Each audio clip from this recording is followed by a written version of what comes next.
In a city plagued by infrastructure failures, whether it be power outages or sinkholes swallowing cars, New Orleanians know how to find humor in the frustration. And one group of residents found a creative way to turn aggravation into fun by transforming a pothole into a neighborhood zoo. Eleanor Tabone has that story.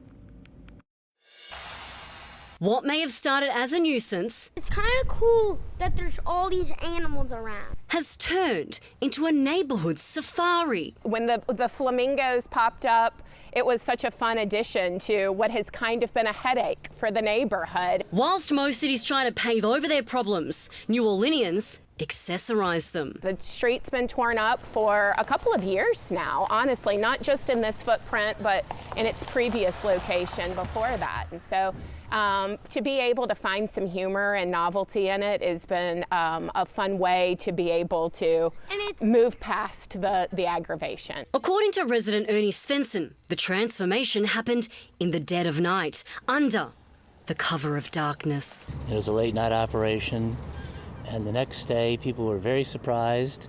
Children came by. Because nothing says welcome to New Orleans quite like a plastic flamingo standing on synthetic turf in a pothole.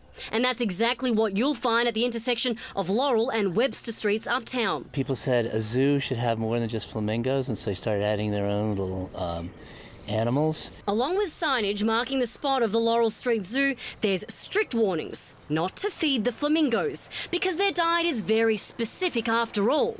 Golf, shrimp, squidding, pasta, naturally. Everyone likes to laugh and stuff at it, and it's pretty cool. Neighbours say this pothole zoo has been a way for them to find joy amid the frustration. My husband his car is currently at the shop getting a new tire because trying to avoid this. And he has popped his wheel so many times because of it. Neighbours say they like to shut the zoo down before the flamingos start charging admission and the pothole gets classified as a permanent habitat. I would like it repaired because that's what's supposed to happen in a normal city. But it's been fun for now, you know. I think after a while it would be time to retire the zoo. Plus, you know, we don't want to compete with the real zoo. Neighbours say this pothole has been here for 5 months. No word yet when it's said to be filled in, but if it is, this tiny zoo might just be headed for extinction. Reporting from the urban jungle on Laurel Street, Eleanor Tabone, WWL, Louisiana. I'm sure a lot of people are hoping that it goes extinct very soon. The Surge and Water Board of New Orleans said they hired a contractor to repair the sewer main, but they are still finalizing a repair schedule.